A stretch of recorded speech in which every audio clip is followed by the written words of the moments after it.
Hello, you all. Okay. Today I'm here to share my testimony. Now you guys might be thinking, oh, it's just another girl who grew up in church and attended church the whole time sharing her testimony. But no, you guys are wrong, because the reason why I'm standing here, it's because my life was changed after I went to BF, the youth retreat camp that recently happened in the past summer.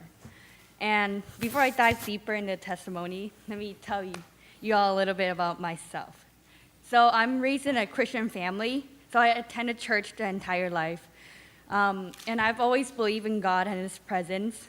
I always think that I'm a good Christian, but of course I'm not, because I'm pretty stubborn, so a lot of times I would follow my own way instead of God's way, instead of leaning on God for support. And okay, that's enough for me about my past. Let me get back to how God changed me and my relationship with Him through BF. So on the second day of BF, it was like the most unforgettable day, because I went to a seminar about self-worth in the afternoon.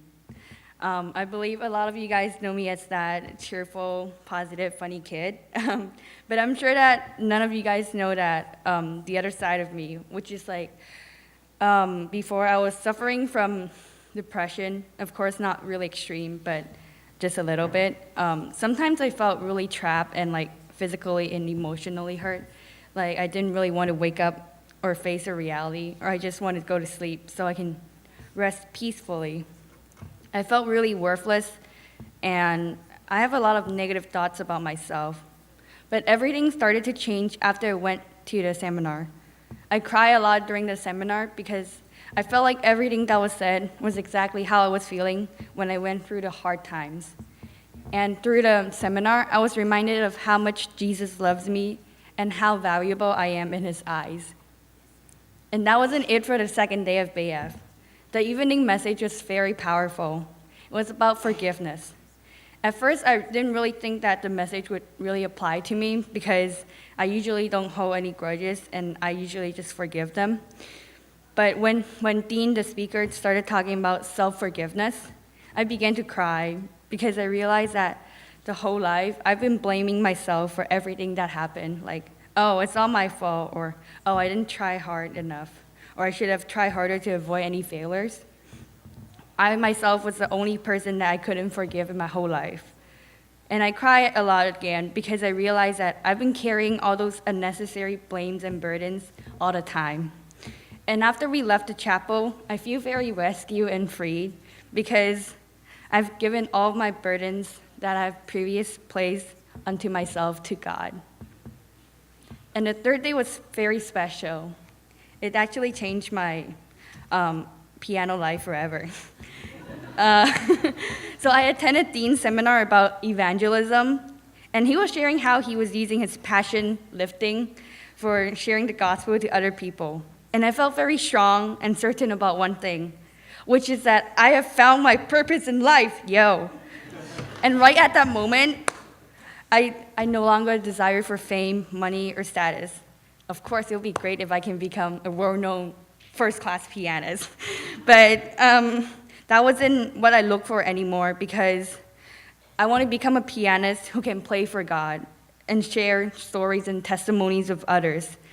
I also told myself that I would not worry about my future anymore, because deep down I know in my heart that as long as I'm doing it for God, He will always prepare a path for me.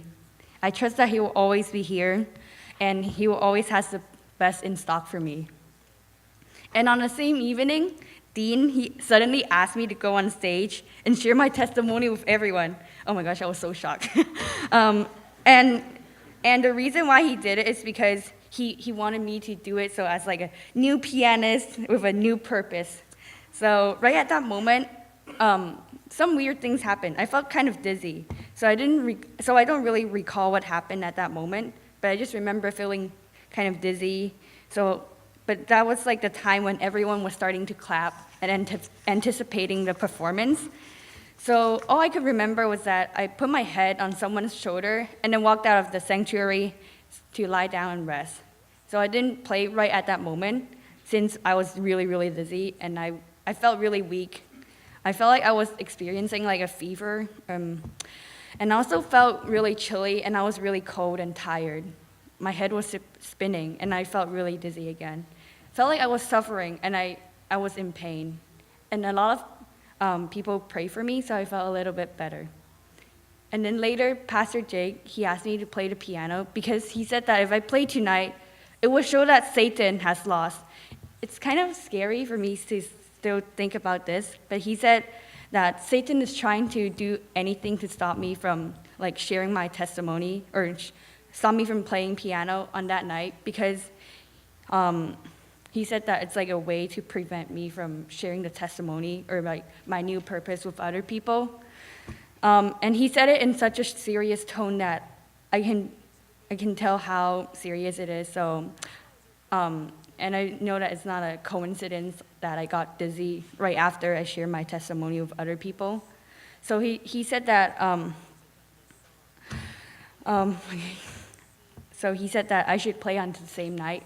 So I went to rest a little bit, and I told myself that I would definitely play no matter how tired I am because I am with God now and I'm a new person and I know that God is going to guide me. And then miracles to happen when we sing and worship God. So when the worship music began, I began to feel a lot better. So I walked to the front to worship God, and I didn't actually sing, but I was there. I was worshiping God, and I suddenly felt like a surge of heat was like waging through my body. I was feeling a lot better, and I know that it's very miraculous how I'm standing and smiling happily, even though my physical condition is really bad. Like I was still kind of like experiencing the fever, but I know that for sure God was with me. And then later in the worship, Pastor Jake asked how I was feeling. So, and right at that moment, I felt better. So I decided to play with the new purpose. And before I play, I told everyone that I'm going to play piano for God. And before BF, I've always been very afraid to perform in front of other people because I'm scared that I will play a wrong note or get judged by other people or give them bad impressions about how my piano playing is.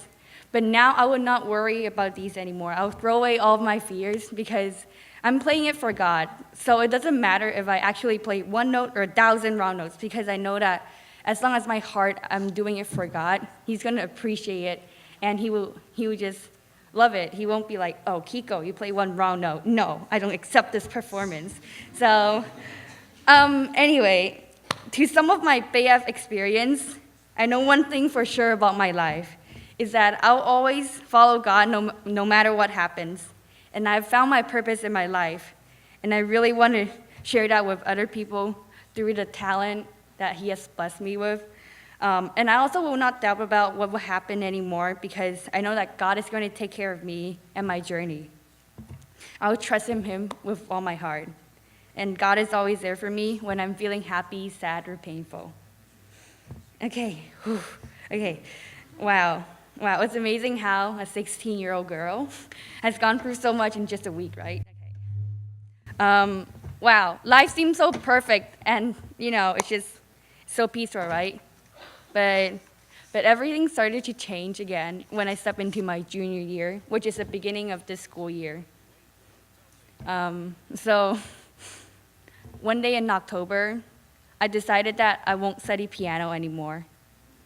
And I still didn't quite understand why that decision came into my mind, but nonetheless, I still made the decision.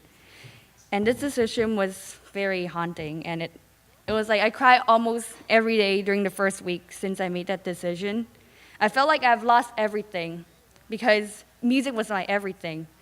And it was extremely difficult for me to change how I was living because of so many memories of music and also my deep bond with piano. So I didn't know how to face music and also life anymore. I felt like I was completely lost, and because I lost that really precious thing in my life.